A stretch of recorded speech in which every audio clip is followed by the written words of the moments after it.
अस्सलाम वालेकुम प्यारे बच्चों। तो आज हम सीखेंगे महीनों के नाम। जनवरी, जनवरी,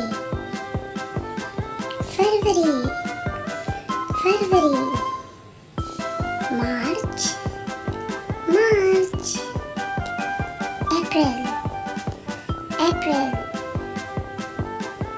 मई, मई, जून, जून, जुलाई, जुलाई, अगस्त, अगस्त, सितंबर, सितंबर,